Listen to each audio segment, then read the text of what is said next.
What is up, comic fans? Welcome to the Legion of Comics. I'm Mark, and today I've got my top 10 picks for this coming week's new comic book day, and it is a fantastic week. So if you want to see what they are, don't go anywhere. Hit the thumbs up and check this out.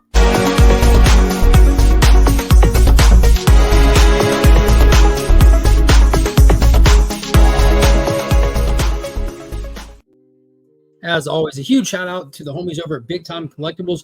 Be sure to check them out if you like exclusives, membership boxes, all kinds of good stuff. You can even place your FOC orders with them, and they just started their gold tier membership program where you get some exclusive content and early access to a lot of their stuff, which is super dope.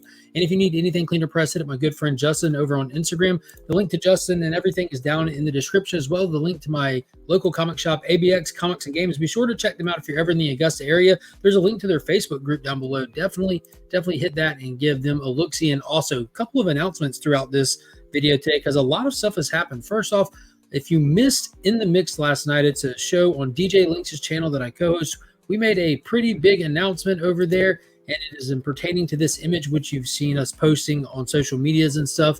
But be sure to check out my Instagram page to see what that was at this point. You can also check my YouTube community tab to see what that was. And I'm not mentioning it now because this video is going out to channel members days before that announcement. So by the time this goes to everybody, it will be announced at that point. So go check all of that out. Do not miss out on that fantastic announcement. So let's get right into it. Top 10 picks for me. This is my list, and there's a lot of cool stuff coming out this week. And we're going to kick it off with the greatest DC superhero of all time, none other than Superman, in his 2023 annual written by Joshua Williamson.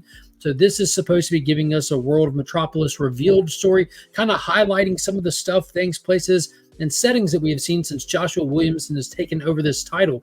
And we've had some new characters introduced. We had some old villains reimagined in new ways. And this is also supposed to be highlighting what's going to be the Superman crossover event for 2024. We do have, at this current time we're recording this, 6 Superman titles. Well, 5, because John Kent's title just wrapped up this past week. But there's a lot going on with the House of L, and they're going to be steering it in a specific direction. We do know that we're getting the anniversary of the return of Superman this year. We're getting the Doomsday special. So a lot is still happening with Superman. If you're a Superman fan, it's still like his year. And if you're not a fan, there's so many great points to jump on and really experience the House of L for yourself and see that this is not just a washed up Boy Scout one-dimensional character. Couldn't be farther from the truth. Kicking it over to number 2, none other than Night Terrors number 3. So I was not big excited for this event when they announced it. I felt like it was a good Halloween kind of thing to do over there, and maybe we should just let the Dawn of DC roll out smoothly because it's been going great. But this event is probably the most entertaining event I've read in the past couple of years that I can think of. It's actually really good.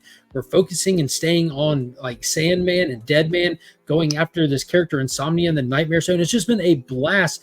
They're diving into some really golden age character story threads to really build this off of and make some new content out of. So it really has that all angles of entertainment to it. So I'm really digging this, and I cannot wait to get into this next issue. We have the Sleepless Nights, which are pretty much they're out of the dreamscape world, and they're pretty much working for Insomnia. They're like his physical nightmare army, almost like his lieutenants, that's the word, and dealing with them as well as Damian Wayne. And an interesting point to this is I'm going to wonder where it's going to fall into continuity wise, because we have had all these one shot or these 2 shots for all of the tie-in issues where everybody in their main title has been affected by the Nightmare event.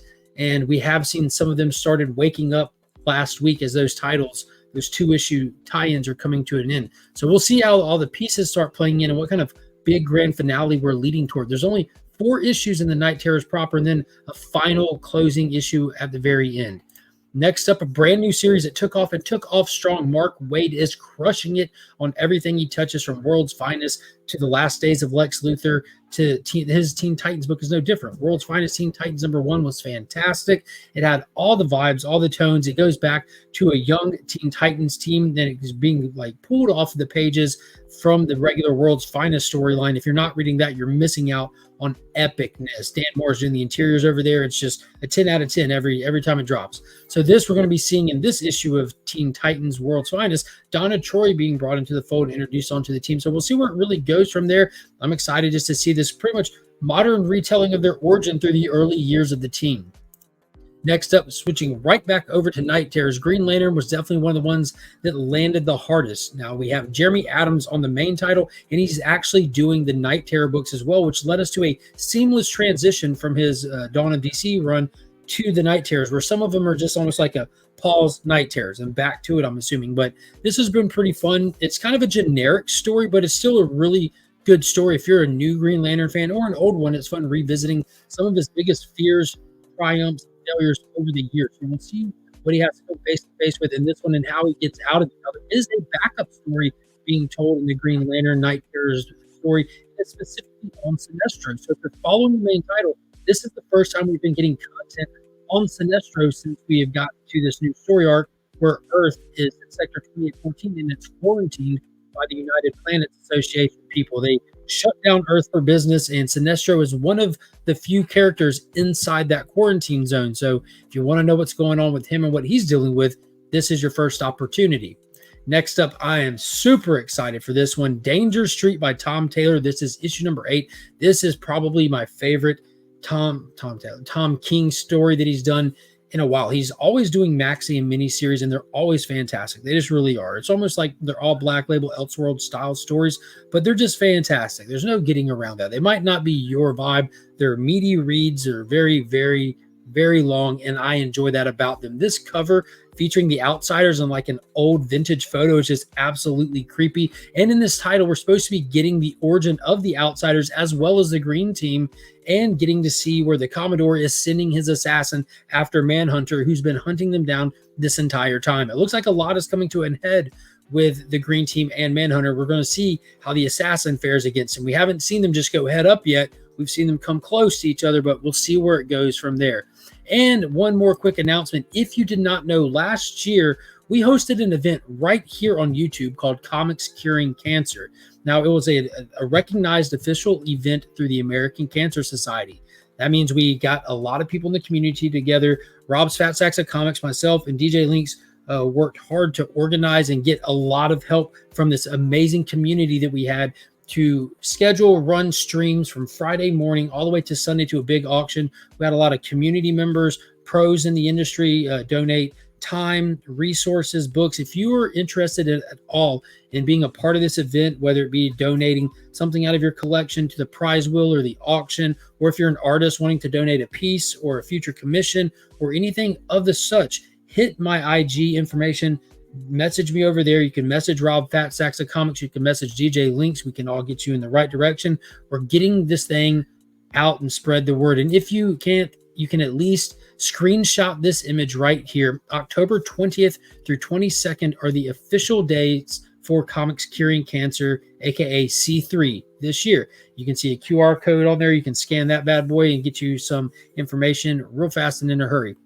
So that's going to, just want to put that out there, start spreading the word and the awareness on that. So let's jump right back into it. Coming in at number 6 on my list, another Night Terrors title. It's going to be Shazam. It does focus on Mary Marvel, which is fine. Billy's in there, a twisted version of Billy, who we last saw him executing the rest of the Shazam family with the bolt of lightning. How's Mary going to get out of this?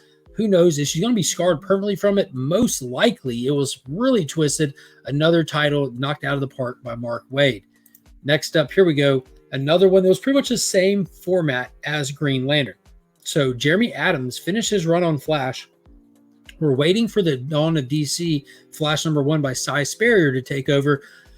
But in the meantime, we have these 2 issues of Night Terrors. I really enjoyed the first one, getting the unique perspective of being awake versus dreaming from somebody who accesses the Speed Force was a great way to dive into the story. And that's what they did. And the story was dealing with him potentially losing Wally West because his speed was being tampered with in a fight with Gorilla Grodd, got him impaled, and Wally revealed that something was in the lightning, and Barry decided to investigate, and he did discover something in fact was in the lightning. There was a monster in the lightning, I think was the terminology that he used. But we're going to be seeing Barry go deeper into the Speed Force and see if he can flesh that out and see what he's going to do with it and seeing if he can get ahead of it or if it will catch up to him in the end. Next up, we've got a fantastic issue number 2 for Godzilla. Here There Be Dragons. This is from IDW, and Naki Miranda is doing the cover art and the interior, and that and the fact that it's Godzilla is what really drove me to pick issue number 1 up. And I got to tell you, when I did, it exceeded all expectations. It was my read of the week. Honest to God, it blew my mind. It was fantastic to get a Godzilla story set in like old pirate days, and the way that it was formatted and the story was being presented was fantastic, with a pirate by the name of Sir Francis Drake being sitting on the Green Mile, basically waiting to be executed, but being demanded that if you want to live a minute longer, you'll tell us where the treasures are that we want, kind of thing. And he starts telling this fantastic tale on the high seas of dealing with monsters and blah, blah, blah. And it ends with a big reveal of the big guy himself. And I cannot wait to dive back into this story. I felt like I was transported directly into it. If you're a fan of pirates, if you're a fan of giant monsters, Godzilla, I highly recommend checking this one out. It was presented so well. Cannot wait to grab it. And look at that gorgeous cover. Inaki Miranda is always crushing it. That is the creator with his brother, so co-creator of the Miranda brothers for We Live. Phenomenal book if you've never read that either. Just 6 issues that'll melt your heart. And next up and lastly for this list, I've got to go with Zatanna. Now, I wasn't excited to read a Zatanna title, especially knowing that I'm going to have to read half of it backwards while she's casting her spells. But for some reason, the book was just exceptional. Like, my expectations and predictions for Night Terrors were all backwards. And what happened with this one is that we had a character that lends heavily to the main body of the story. This is where we first saw the Sleepless Nights. This is where we have characters that are inside the Hall of Justice where the event took place or kicked off, dealing with the fallout from it right there. People that are still awake while everyone else is still asleep, trying to see what they can do to be a part of to the solution and to get out of this and get to the other side. So I'm excited to get back into this one and see if Zatanna can outrun the Sleepless Nights and what she's going to do about Robot Man, who is infected and is now coming for her as like the Rusted or some silly name. But the dynamic between Zatanna and Robot Man was wicked cool. And there is one other Night Terror book. It did not make the top 10, but Robin is coming out.